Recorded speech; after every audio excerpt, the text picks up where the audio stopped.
Тоже. Так, здравствуйте, глубоко уважаемые члены республиканского жюри конкурса «Лучший учитель ОБЖ». Мы сегодня с вами собрались в таком вот тесном узком кругу для того, чтобы обсудить единство критериев, содержание критериев и показателей для оценивания конкурсных работ, которые будут присылать нам конкурсанты. Давайте определимся еще раз с целями конкурса. Цель конкурсов таких обычно традиционная – это выявление, поддержка и поощрение талантливых преподавателей, повышение их социального статуса и престижа педагогической профессии, распространение инновационного педагогического опыта. И вот как раз я хочу напомнить вам, что при экспертизе конкурсных работ вы должны будете определить элементы инновационного педагогического опыта и зафиксировать эти элементы, когда вы будете представлять отчет о результатах своей экспертной работы. И прежде чем мы будем распространять инновационный педагогический опыт, нам нужно его выявить. И вот как раз тоже здесь еще раз обращаю ваше внимание на то, что при экспертизе конкурсных работ мы должны с вами найти вот эти вот такие вот элементы педагогической деятельности нашего конкурсанта, которые бы позволили выявить этот инновационный опыт и распространить его. Это будут какие-то эффективные методы обучения, средства обучения, педагогические технологии. Ну вот как раз педагогические технологии, они и реализуются через методы и средства обучения. Так. И тот опыт, который мы с вами выявим, он в виде методических мастерских, уроков, которые нам предоставят конкурсанты, мы эти методические разработки будем размещать на портале образования в Республике Коми. Так, кто же конкурсанты? Простите, кто же члены жюри? Посмотри. Так, так немножечко задерживается. Так, вот. Так, тоже у нас члены жюри. Члены жюри у нас люди и известные уже, и молодые наши педагоги. Это Шлегель Вера Валерьевна. В прошлом году она стала победителем первого республиканского конкурса среди учителей ОБЖ. Затем это Коновалов Руслан Владимирович, Смирягин Виталий Викторович. Это призеры данного конкурса. Ходько Артем Владимирович. Это работающие педагоги. И затем я вам представляю членов жюри, которые являются специалистами в самых разных областях. Ну, Распутина Анастасия Александровна, преподаватель методики обучения ОБЖ Сыктывкарского государственного университета. Так, это Колмакова Александра Сергеевна, выпускница Коми государственного педагогического института, одна из первых, кто заканчивала наш факультет по специальности учитель ОБЖ. И вот сейчас Александра Сергеевна, первый заместитель председателя Совета Коми республиканского отделения общества с ограниченной ответственностью Всероссийское добровольное пожарное общество. Другой специалист, который также является педагогом по своей специальности, это Куриленко Сергей Владимирович, старший инспектор управления государственной инспекции безопасности дорожного движения Министерства внутренних дел Республики Коми, и специалисты, это Попова Лилия Владимировна, специалист довольно-таки очень серьезной организации, так, Сыктывдинского района, Главного управления МЧС России по Республике Коми, Лопарева Анастасия Игоревна, старший инструктор Республиканского отделения ВДПО. То есть все эти люди, которые вошли в состав нашего жюри, являются специалистами в своей области. Здесь и педагоги, и специалисты, которые как раз представляют различные разделы, которые могут курировать, экспертировать различные отделы школьной программы по основам безопасности жизнедеятельности. Обычно мы проверяем работу таким образом. Одна работа проверяется двумя экспертами. Один эксперт – это собственно, учитель, работающий педагог, и второй эксперт, так можно сказать, который представляет общественность. И чтобы у нас вот так вот сочетались различные подходы к оцениванию. Ну, обычно педагоги оценивают очень так строго, придирчиво, а общественные представители конкурсного жюри, да, они оценивают тоже, но обычно у них баллы становятся повыше. Поэтому мы не можем поставить в пару двух, например, экспертов, которые будут представлять общественность. Так, ну, мы с вами продолжаем наш экскурс по нормативно-правовой базе. И нужно сказать, что все мероприятия, которые мы проводим, они проводятся в соответствии с концепцией реализации развития учебного предмета ОБЖ. И на основе этой концепции уже утверждаются Министерством образования Республики, Министерством образования, науки и молодежной политики план по реализации концепции в республике, и затем приказ выходит о том, что проводится в такие-то сроки конкурс, и на основе приказа министерского затем выходит приказ Республиканского института развития образования. Сейчас давайте остановимся на характеристике этапов конкурса. Конкурс у нас уже начался с 1 апреля и закончится 15, начался с 1 февраля, простите, и закончится 15 апреля. Сейчас идет регистрация участников конкурса, представление заявок, представление от образовательных организаций, и участники регистрируются на сайте, который указан по ссылке. Эта же ссылка и представлена в положении о конкурсе. До 9 марта должны быть уже все материалы конкурсные предоставлены для экспертизы. После 9 марта мы принимать уже материалы не будем. И нужно сказать, что в этом году принимают участие в конкурсе не только учителя ОБЖ общеобразовательных организаций, но и принимают также участие и педагоги ОБЖ и безопасности жизнедеятельности профессиональных организаций. И с 31 марта по 15 апреля будут подводиться итоги конкурса. Вот, значит, на что хочу обратить ваше внимание. Вот с 9 марта по 31 марта у нас идет экспертиза конкурсных материалов. Кажется, что срок очень большой, но если мы посмотрим на календарь, то сюда входят и субботы, и воскресенья, в принципе, те дни, в которые вы не обязаны проводить экспертизу. Поэтому я надеюсь, что не больше 2 работ у нас будет представлено на экспертизу. Как в прошлом году было 19 участников, ну, посмотрим, что нам этот год покажет. Так я к тому, что не нужно слишком затягивать сроки проведения экспертизы. Проверили какие-то работы и сразу же присылайте свои результаты. В прошлом году у нас вот получилась очень интересная такая ситуация. Ну, такие ситуации довольно-таки часто встречаются в конкурсах, что расхождение баллов было между победителем и призером было очень небольшое. А времени на перепроверку уже времени на перепроверку уже не было. И вот один из экспертов говорит, что я не согласен с тем, как баллы распределены. Хотя этот же эксперт, он до последнего момента тянул с предоставлением результатов экспертизы.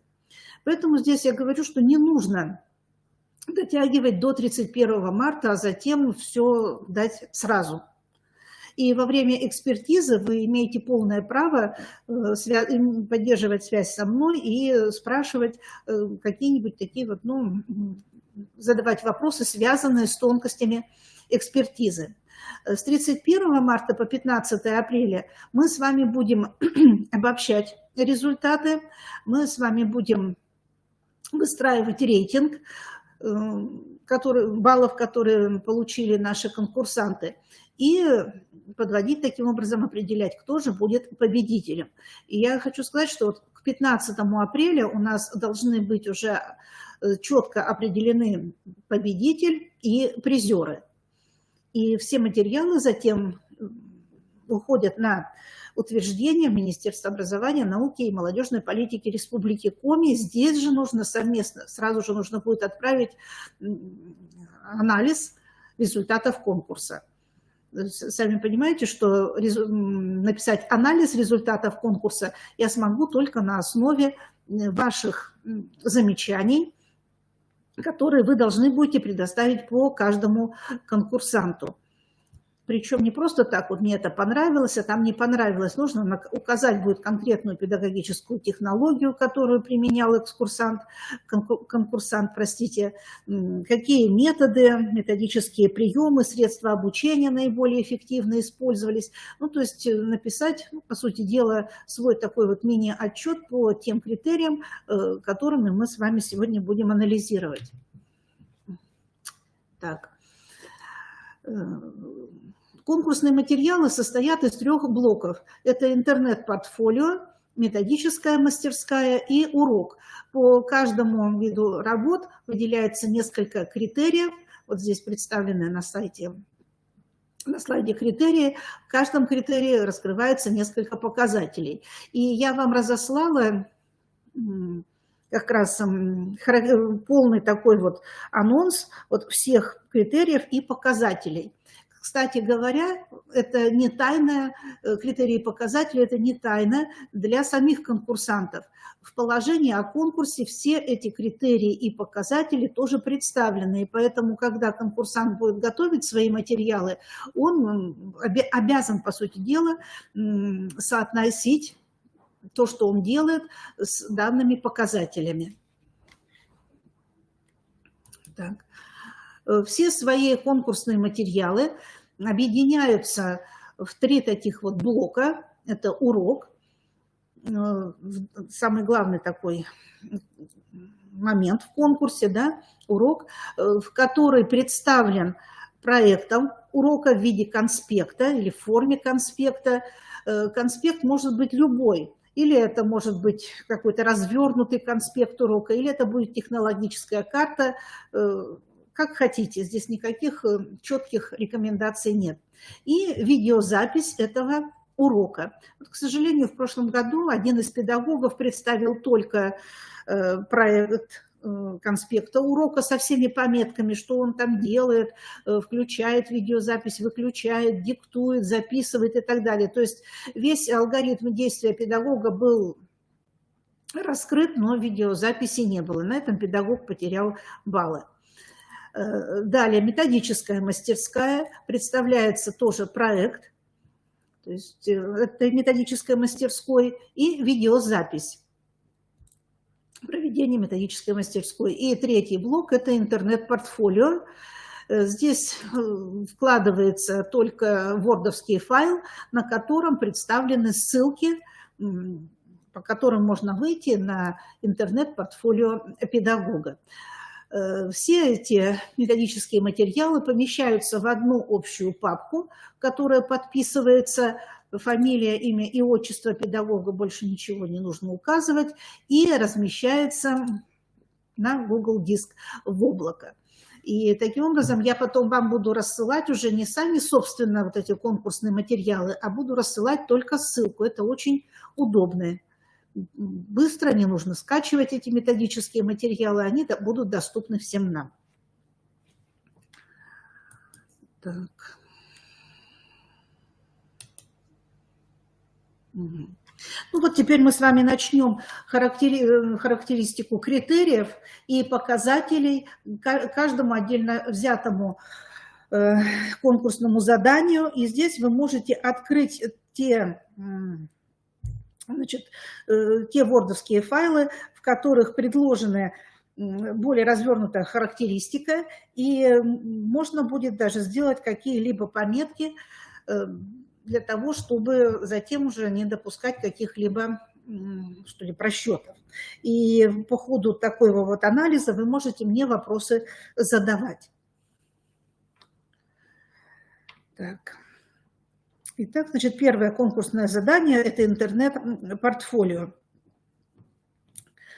Нужно сказать, что здесь иногда некоторые конкурсанты допускают ошибку и интернет-портфолио подменяют бумажным портфолио, которое представляется на аттестацию.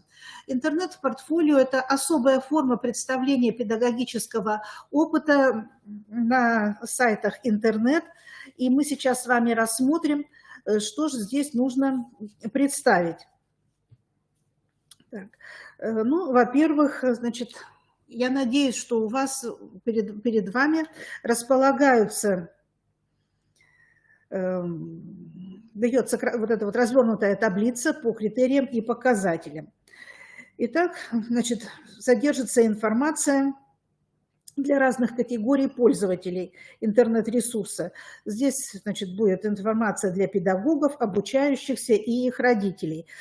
Поэтому здесь, по-моему, ничего сложного нет, но иногда, значит, на что нужно обратить внимание, на то, что, ну, например, для родителей могут располагаться разные памятки по обеспечению безопасности детей и для самих учащихся, но эти памятки не являются каким-то творческим продуктом самого педагога или обучающихся. Поэтому считать, что в таком случае педагог представил данный критерий на 3 балла, ну, нецелесообразно. Приветствуется, если педагог использует различные формы представления информации, текстовая, графическая или аудиоинформация. Так. Вот переходим к пункту 1.3. Размещены материалы, отражающие достижения конкурсанта. Здесь нужно отметить, что это будет касаться дипломов, грамот, каких-то благодарностей, которые объявлены администрацией школы, объявлены администрацией муниципалитета, может быть, даже и Министерство образования, науки и молодежной политики Республики Коми. То есть достижения должны быть отражены на самых разных уровнях: учрежденческом, муниципальном, республиканском, а может быть, даже у кого-то и на федеральном уровне. Значит, если и количество баллов будет зависеть от того, на каком уровне эта информация представлена. Точно так же, как размещены материалы, отражающие достижения обучающихся. Здесь тоже нужно будет обратить внимание на градацию достижений учащихся. Так, следующий пункт 1.5. Размещены материалы по организации учебной и воспитательной деятельности с обучающимися, которые обладают, ну, например, или низкими образовательными потребностями, или, наоборот, демонстрируют высокие образовательные потребности, или есть материалы, которые направлены на обучающихся с ограниченными возможностями здоровья. Но здесь нужно опять же указать на то, что именно эти материалы должны носить не общешкольный характер, а именно материалы должны отражать деятельность педагога с этими категориями учащихся по предмету ОБЖ. Так.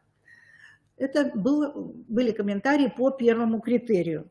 Второй критерий. Должны быть представлены материалы самые различные, которые отражают научно-методическое обеспечение преподавания предмета. Здесь должны быть размещены те методические материалы, которые педагог лично сам разработал. Это рабочие программы учебного предмета, программы курсов неурочной деятельности, это конспекты уроков по предмету, так, это контрольно-оценочные материалы. В прошлом году у нас был такой вот казус, который вызвал недоумение у членов конкурсного жюри, то, что педагог очень красиво все систематизировал в своем интернет-портфолио, но это были чужие материалы, это были чужие уроки, это были чужие видеопрезентации. Так? Мы это не оцениваем. Мы оцениваем то, насколько педагог проявляет творчество и как он систематизирует свои собственные методические материалы. Сейчас в условиях сложной такой вот эпидемиологической обстановке очень большое внимание придается обучению с применением дистанционных образовательных технологий.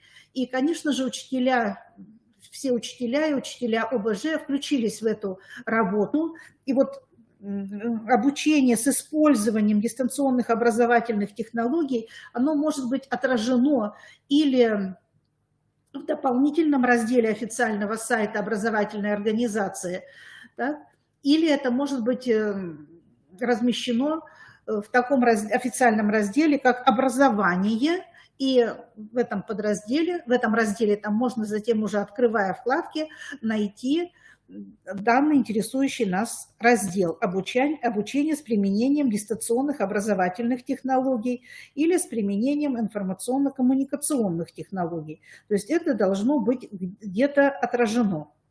Или, еще раз повторяю, или в основном разделе сайта, или в дополнительных разделах. Так, ну, о том, что пункт 2.3 материалы должны быть и хорошо систематизированы, так должен быть представлен тематический способ представления информации по классам и по теме. Так, ну, навигация должна быть достаточно удобна, то есть не нужно напрягаться для того, чтобы постараться найти те разделы, которые касаются конкурса. Так, и таким образом мы выходим на пункт 2.5, что методические материалы должны обладать целостностью. То есть, просмотрев данное содержание критерия, мы должны понять, что вот у педагога сложился свой такой вот электронный учебно-методический комплекс. Здесь же в пункте 2.5 указано, что такая информация должна обладать методической ценностью для профессионального сообщества. То есть в этих методических рекомендациях мы можем увидеть, например, такие задания, как задания на формирование функциональной грамотности. Сейчас это очень широко используется. Так? А может быть, среди наших конкурсантов будут такие педагоги, которые работают в школах, где открыты центры образования «Точка роста» и могут таким образом в своих уроках использовать вот эти вот интересные ресурсы данного центра или информационной, технологической, гуманитарной, естественно, научной направленности. Так, следующий пункт у нас идет актуальность и периодичность обновления информации. Значит, на что здесь нужно обратить внимание? На то, что порой у педагогов может быть сформировано несколько сайтов. Это может быть, значит, страничка ВКонтакте, это может быть сайт сделан в инфоуроке, это может быть страница, значит, на официальном сайте образовательной организации. Но вот что характерно, создав когда-то эту свою страничку, может быть, даже в 2017 году или в 2019 году, педагог, к сожалению, больше к ней не возвращается. Ну, создал и создал. И порой вот мы можем наблюдать сразу 3 таких вот сайта, где педагог планирует общение с учащимися. Ну, за редким случаем там получается, что он как-то более или менее регулярно общается ВКонтакте, но не раскрывается характер какой-то педагогической образовательной деятельности через такое общение. Так, далее, значит, обращаем внимание на то, что должна быть размещена информация, которая так или иначе соотносится с текущими событиями страны, с календарем знаменательных дат. И вот этот вот пункт 3.2, он в какой-то степени соприкасается с пунктом 3.3, потому что этот пункт, он раскрывается через размещение анонсной информации, то есть что произойдет, и новостной информации. То есть мы говорим о том, что же уже произошло. И здесь приветствуется такой вот прием, что довольно-таки часто учителя пишут о том, что да, вот дети приняли участие в тех или иных конкурсах, соревнованиях, но порой не обращают внимания на текущую урочную деятельность. А ведь в урочной деятельности тоже можно показать элементы новизны и прокомментировать, что вот, например, в урочной деятельности было использовано какое-то новое оборудование, новый вид оборудования, или в урочной деятельности учащиеся учились применять знания в какой-то нетрадиционной, необычной ситуации. И это как раз будет показывать на то, что как раз вот учитель работает с самим сайтом.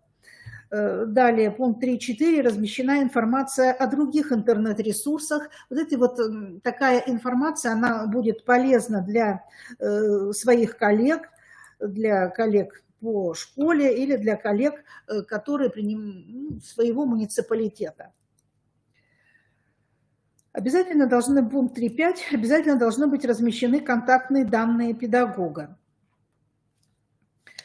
Если мы будем говорить о пункте 4, безопасность и комфортность виртуальной образовательной среды, то я думаю, что здесь смело можно поставить, в большинстве случаев сразу по максимуму, по 3 балла, потому что здесь чаще всего учитываются все нюансы оформления, эстетического оформления сайта. Так, может быть, только допущены... Иногда бывает так, что нарушаются орфографические, пунктуационные ошибки допускаются. Здесь могут учителя потерять какие-либо баллы. Так, мы с вами кратко охарактеризовали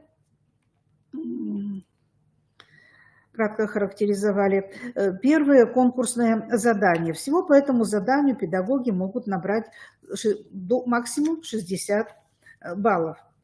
Следующее задание – это методическая мастерская.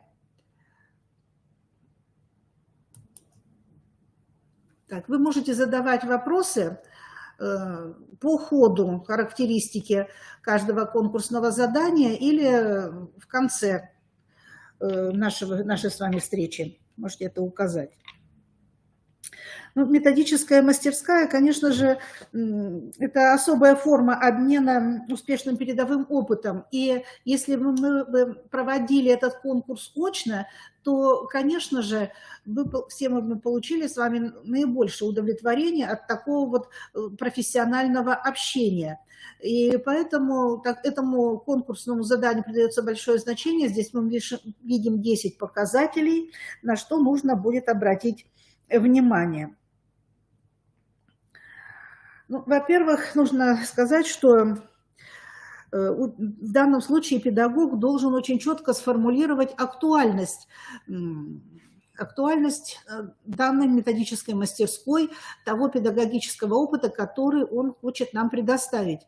И при обосновании актуальности нужно исходить из той ситуации, которая сложилась в данной образовательной организации, не уходить далеко, не делать какой-то такой большой экскурс о том, что эта проблема характерна для всей территории Российской Федерации, для всего образовательного пространства, а некоторые даже делают такой большой ракурс, что нужно рассматривать даже и в мире эта ситуация. Давайте будем говорить о том, чем же обусловлена актуальность с позиции вашей образовательной организации. Так, далее у нас такой интересный пункт тоже есть в данном критерии, показатель. Это обосновывает педагогическую эффективность демонстрируемой технологии. Конечно, было бы неплохо, чтобы эта демонстрируемая педагогическая технология, она бы перекликалась с той технологией, которую педагог применяет, собственно, в уроке. Так, критерий второй – ценностные ориентиры и образовательный потенциал. Значит, здесь вы, конечно же, не допускаете ошибок и всегда связываете свой урок с теми особенностями, которые сейчас определяются нашими нормативными документами в части образования на федеральном уровне. Так, далее. пункт 2.3. Акцентируйте внимание на учебных и воспитательных эффектах предоставляемого опыта. Значит, здесь вы должны исходить из того, что педагог должен говорить именно о планируемых результатах обучения, о том, какие предметные, метапредметные и личностные результаты достигаются, развиваются при применении данной педагогической технологии. Обозначаете значимость представляемого опыта для профессионального сообщества или для родительской общественности, для учащихся. Ну, конечно, было бы хорошо, чтобы вы, например, смогли показать значимость для всех участников образовательного процесса, но если этого не произойдет, то не произойдет, хотя бы выделите, хотя бы педагог должен будет выделить значимость предоставляемого опыта для профессионального сообщества. Нужно сказать, что вот обозначает значимость представляемого опыта, это может прозвучать как в самой представлении самой методической мастерской, а также и при самоанализе предоставленного опыта. Следующий пункт 3, очень важный, который, простите, который демонстрирует знание основ метапредметности и межпредметности. Да, предмет ОБЖ, он носит межпредметный характер и связан, конечно же, имеет взаимосвязь с целым рядом предметов. Тут можно все предметы, почти что все предметы перечислять. Это и биология, это и география, обществознание, история, картография, иностранный язык, физическая культура. Так, и поэтому вот эта вот межпредметность, она довольно-таки часто в уроках у нас сама по себе присутствует. А вот метапредметность некоторые педагоги не всегда хорошо себе представляют, несмотря на то, что в уроке у нас имеется раздел «Планируемые результаты обучения», и вот здесь вот как раз и выясняется этот метапредметный характер. Здесь нужно подчеркнуть, что через свою методическую мастерскую педагог должен показать механизм обучения каким-либо универсальным учебным действиям, которые можно использовать как в целом при изучении любого предмета, не только ОБЖ, но также и в повседневной жизни. И вот здесь вот как раз и мы связываем вот эту метапредметность, в какой-то степени мы можем ее связать с функциональной грамотностью, которая сейчас у всех на слуху. И в своем уроке педагог должен, в представлении вот своей методической мастерской, педагог должен показать системность использования таких вот метапредметных подходов. Так, следующий критерий, 4, инновационная составляющая представляемого опыта. Ну, конечно, инновация – это очень такое серьезное понятие, это привнесение чего-то нового в учебный процесс, и порой для нас эта вот инновационная составляющая, она носит сугубо личностный характер. И для того, чтобы определить что-то новое в области содержания или в области технологии, особенно технологии преподавания, да, здесь нужно очень глубоко знать все разнообразие педагогических технологий, чтобы на основе их анализа и сравнения вот определить именно те приемы, которые будут для учителя представлять действительно новизну. Но чаще всего инновационность, она носит для нас личностный характер. И вот если педагог сможет это показать в своей методической мастерской в ходе урока, то очень хорошо. Вот это вот наличие инновационной составляющей, оно, может быть, перекликается, и мы это увидим, когда будем анализировать пункты 1.1 и 1.2. Практическая значимость урока, практическая значимость методической мастерской, показывает нам, насколько раскрывается возможность применения формируемых через данную методику представлений жизненных, умений или предметных, или метапредметных в учебной практике конкурсанта.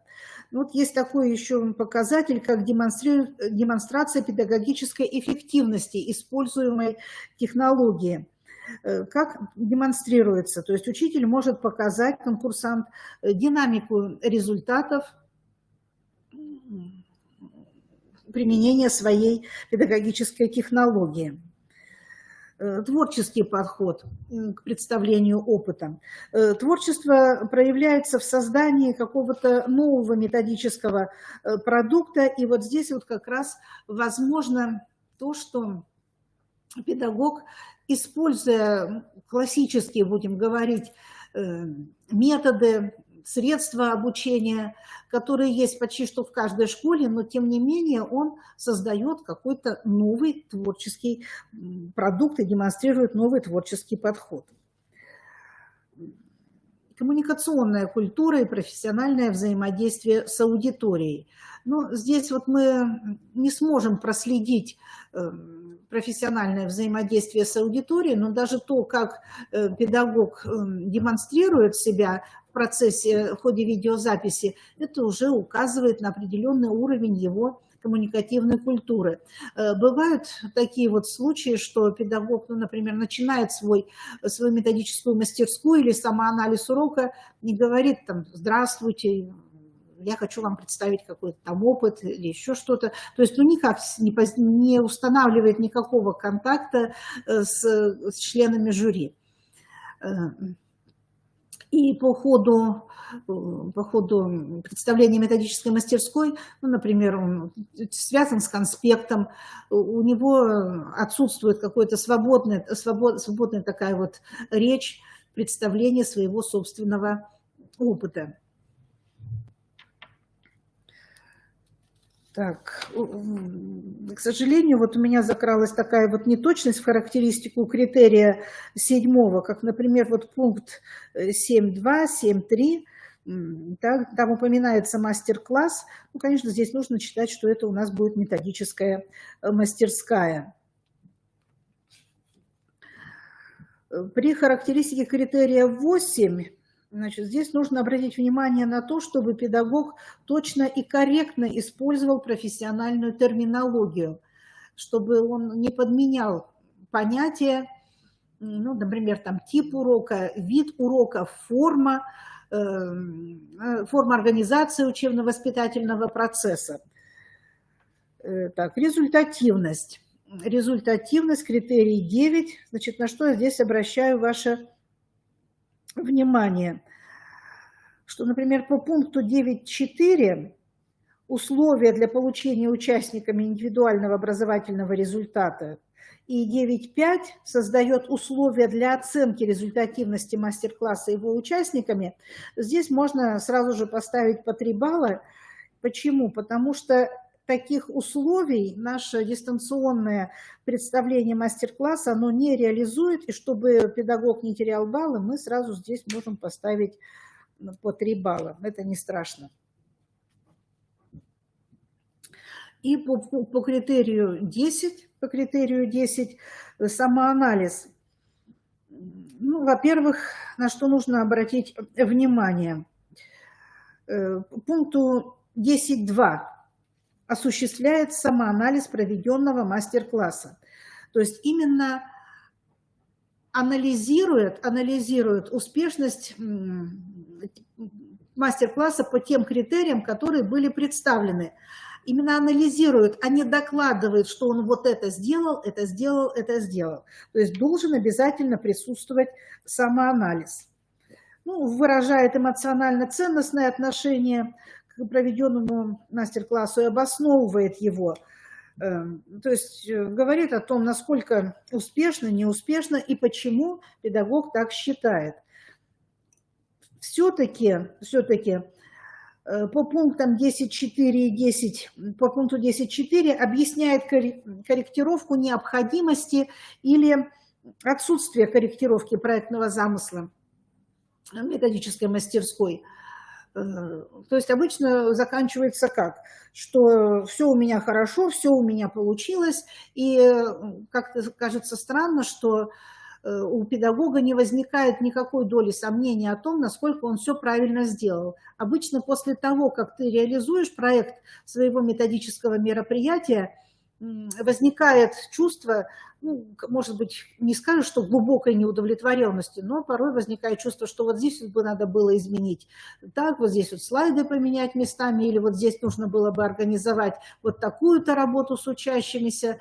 Ну, то есть все-таки критичнее как-то подойти, вернее, к своему методическому такому продукту. Но так как методическая мастерская, она все-таки предусматривает глубокое владение педагогом самыми разными педагогическими технологиями, методами, средствами, то здесь и баллов очень, мы назначаем максимум 150 баллов. Как-то уж так получилось, что за урок баллов будет несколько меньше, 135 всего, а на методическую мастерскую у нас очень много баллов запланировано. Ну и что же, пусть будет так. И последнее конкурсное задание «Урок». Ну, так и рекомендуется рассматривать это, проводить экспертизу этого конкурсного задания вот именно в третью очередь, не сначала, а начинать в третью очередь. Почему? Сначала мы рассматриваем интернет-портфолио, то есть у нас складывается общая картина о том, какой учебно-методический электронный комплекс сформирован у учителя. Потом мы рассматриваем его методическую мастерскую, где он показывает свое мастерство в применении какой-либо педагогической технологии. Ну и затем выходим уже на урок. Так, начинаем мы экспертизу с изучения проекта урока. Проект урока может быть представлен в самой разной форме.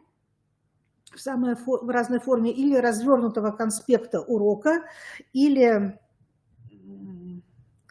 в форме технологической карты. Здесь нет единых подходов. Самое главное, чтобы четко были видны планируемые результаты обучения, чтобы были четко названы, определено методическое сопровождение урока, какие методы, приемы и формы были использованы, указано ресурсное обеспечение. Ну вот, например, при перечислении ресурсов пишут просто, используется там таблица, презентация, все.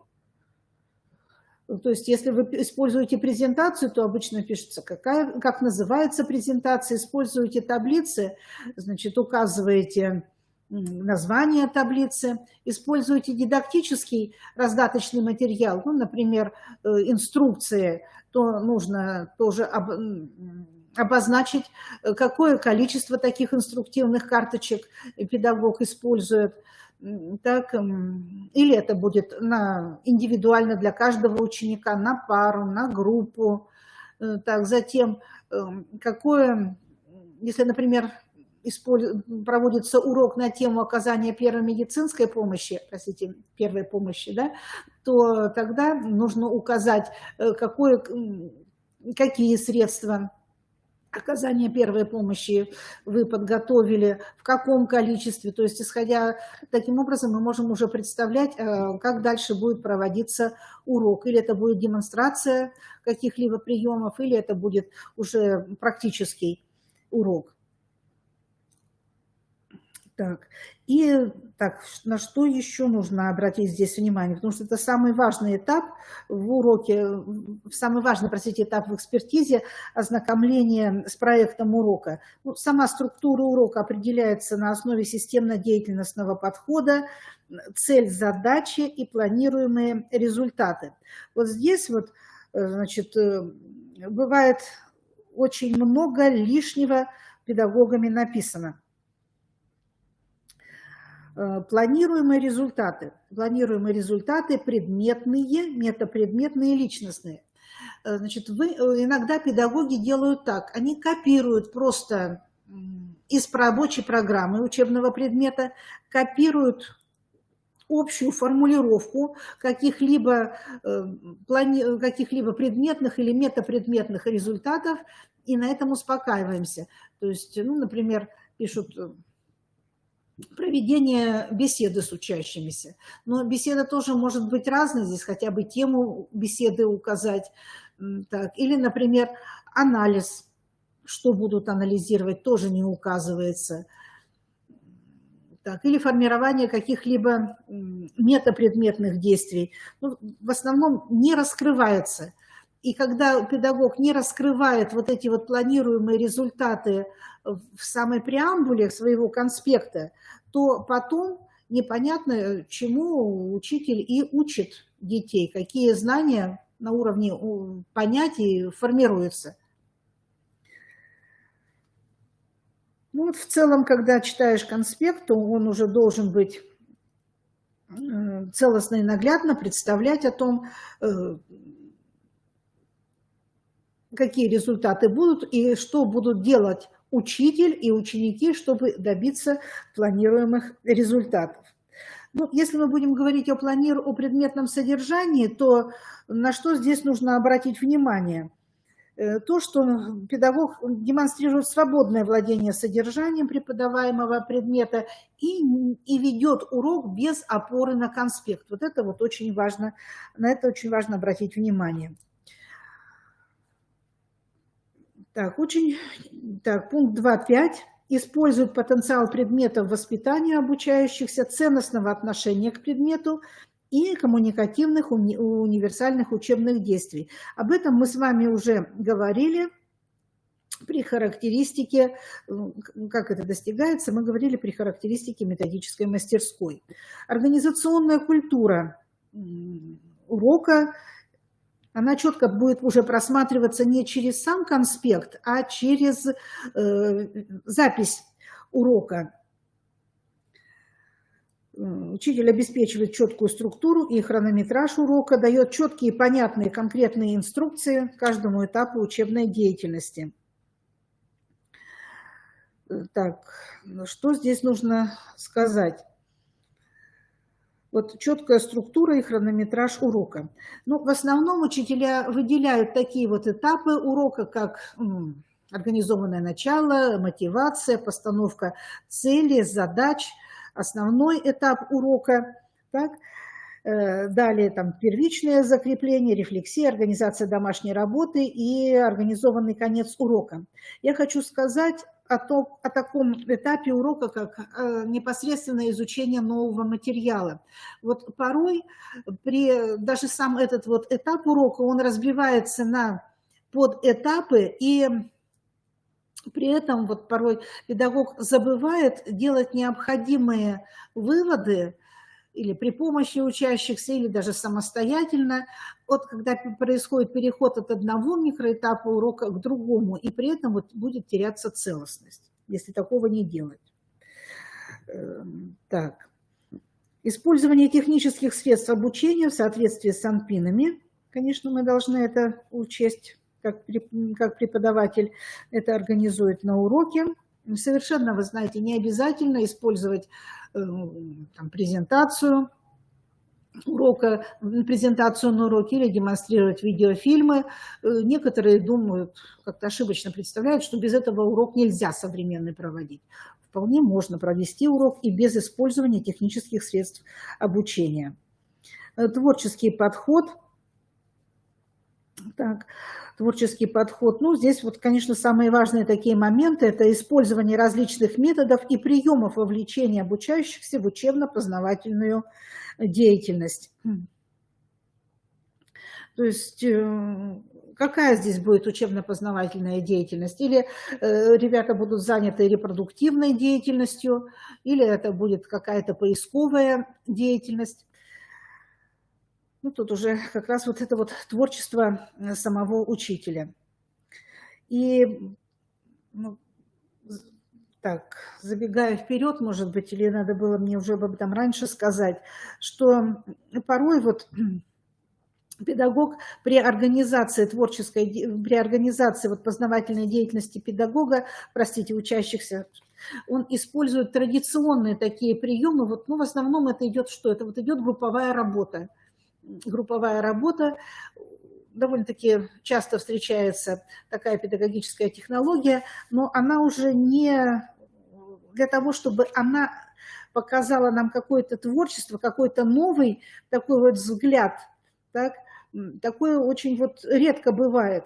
Вот та же групповая работа в прошлом году, вот у Шлегель, она, Вера Владимировна, она была продемонстрирована очень ярко, и это позволило ей выйти на первое место, потому что у нее была организована, была очень, мало того, что и мотивация там наблюдалась с учетом каких-то психологических приемов там она использовала, да, но кроме того, происходила смена деятельности в группах. Так? И потом завершение урока, я бы назвала, это была квилт-технология, то есть учащиеся свои ответы на задания учителя, они разместили на общем ватмане. И вот это вот как раз, оно, вот эта вот совокупность таких вот приемов, она и позволила Вере Владимировне занять первое место. Так, психолого-педагогическая и коммуникативная культура, критерий номер 5. Так, здесь подразумевается это учет возрастных особенностей учащихся. Так, с учетом возрастных особенностей учащихся и, может быть, каких-то особенностей поведения учеников, которые возникают на уроке, и учитель вовремя корректирует какие-то изменения в ходе урока уже именно с учетом возрастных особенностей детей.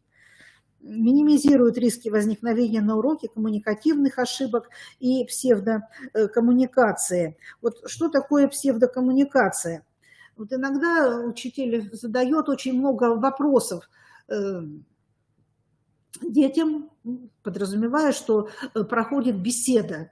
Но порой мы можем услышать в ответ от ребенка там такие слова, сочетания, ну, просто слово «да», «нет», или отдельно взятые слова, которые не оформлены в предложение, и вот это и есть псевдокоммуникация. То есть в итоге речь ученика как таковая развернутая не развивается, а педагогу приходится потом самостоятельно уже формулировать полные ответы и делать выводы.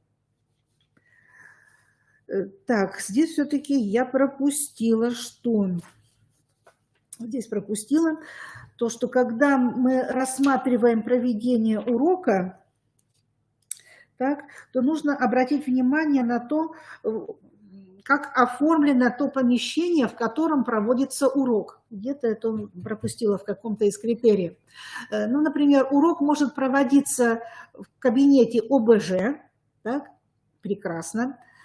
Урок может проводиться в каком-то другом кабинете химии, литературы или математики. Тут уж ничего не сделаешь, как получилось, так получилось. Но на что я обратила внимание, что у одного учителя, если даже урок проходит вне кабинета ОБЖ, на столе у детей и учебники, и тетради, и дневники, и происходит смена каких-то печатных пособий. То есть учитель организовал вот это вот образовательное пространство. И дети работают и с учебником, и с тетрадью, и с каким-то раздаточным материалом. А, к сожалению, вот мне приходилось видеть такие уроки конкурсные, когда урок проходит вне кабинета, но у учащихся на столе ничего нет. Ну, может быть, за исключением тетрадочки.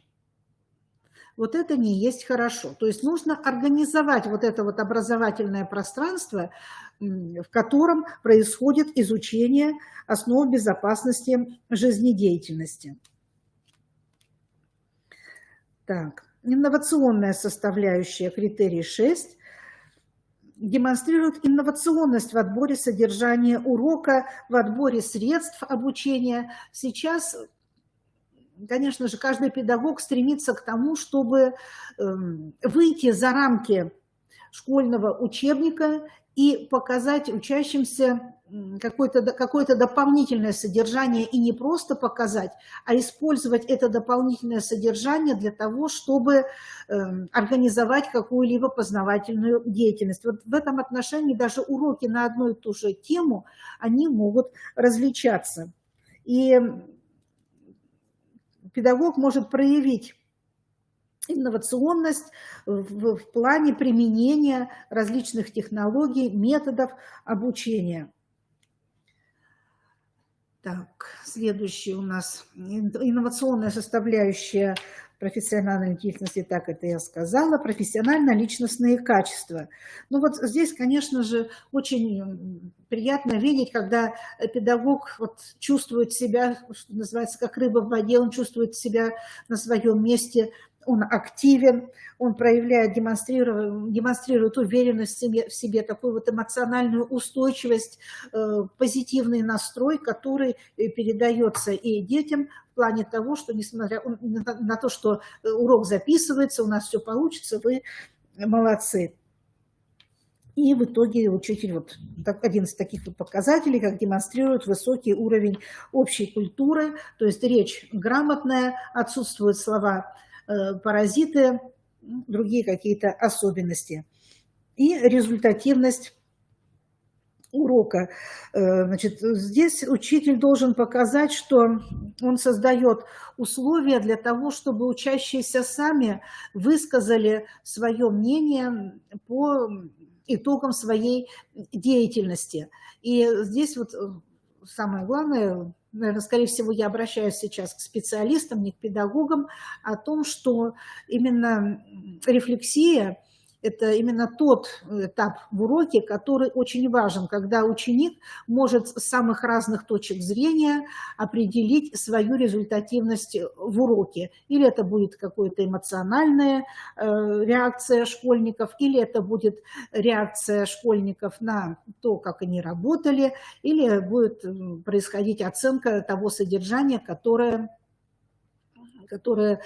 ребенок узнал. Но рефлексия – это не значит, что нужно отвечать на вопросы учителя, которые, к сожалению, еще к тому же будут носить репродуктивный характер.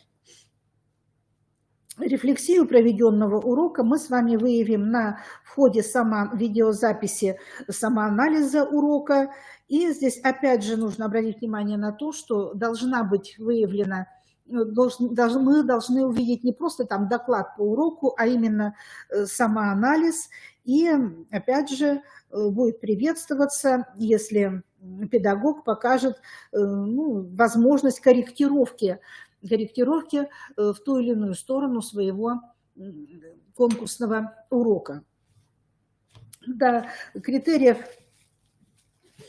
достаточно много, но порой они перекликаются между собой, и здесь вы вправе какие-то, может быть, критерии, которые вы определили еще раньше, перезачесть именно в этом блоке.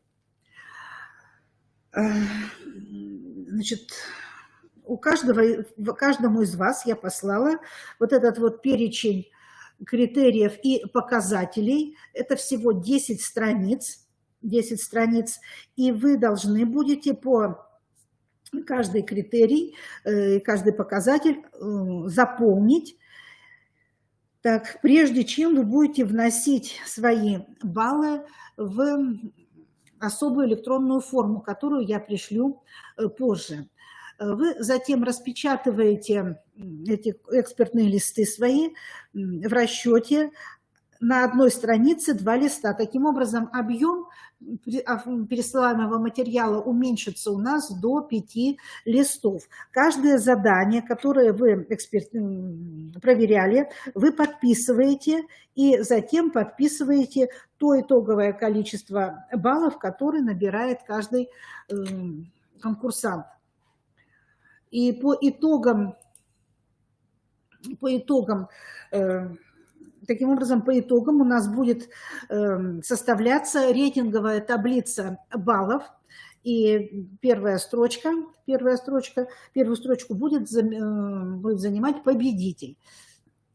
Если у нас будет два человека, которые набрали, например, максимальное количество баллов, так, то возможно, что у нас будет еще дополнительная перепроверка, так, для того, чтобы четко определить, кто же все-таки является абсолютным победителем. Но это не значит, что при перепроверке там нужно будет выискивать какие-то погрешности, огрехи у этих педагогов. А может быть, даже и не будет этой третьей перепроверки. Два победителя, так два победителя. Так. Ну, рассмотрим, где педагог может быть, кто-то еще из ваших коллег, преподавателей ОБЖ, не знает, где располагается, где найти материалы, где найти положения и другие документы конкурса. Значит, обращаю ваше внимание, что на официальном сайте Коми-Республиканского института развития образования справа есть есть такой вот столбик, в котором представлены дополнительные разделы. И вот, например, у нас есть раздел «Профессиональные конкурсы».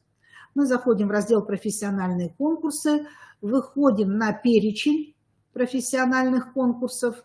Так, вот он, наш профессиональный конкурс находим, но сейчас он уже в списке, у нас, наверное, здесь будет представлено 3 списка.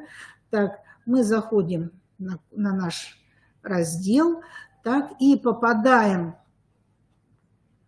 на специальный раздел, это республиканский заочный конкурс учителя.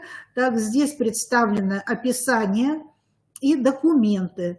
Документы рассматриваем, здесь мы найдем положение конкурса, приказ Министерства образования, так, приложение со списком членов оргкомитета и приложение со списком членов конкурсного жюри. Сейчас здесь добавилась еще одна ссылка, добавилась ссылка на вебинар, в котором я раскрывала конкретно для педагогов организационно-методические особенности проведения конкурса и оформления конкурсных материалов. Так. Все вопросы, которые могут возникнуть и у педагогов, и у вас, уважаемые члены жюри, вы можете задавать используя следующую информацию для контактов, или по электронной почте, или позвонив мне по рабочему телефону. Так. Ну вот у меня вся информация. Леонид Маркленович, у вас есть какие-либо вопросы? Больше никого нет, да, получается. Так. Так, Диана Игоревна. Так, вопросов нет. Замечательно. Значит, уважаемые члены жюри, я еще раз обращаюсь к вам. Вы, пожалуйста, ознакомьтесь со всеми критериями и показателями. Так. И если что-то будет непонятно, так, обязательно позвоните и спросите, потому что от этого будет, от понимания членами жюри данной информации будет зависеть объективность экспертизы, а значит и объективность в выборе лучшего учителя ОБЖ. Спасибо вам за внимание. Всего хорошего. Будьте здоровы. До свидания.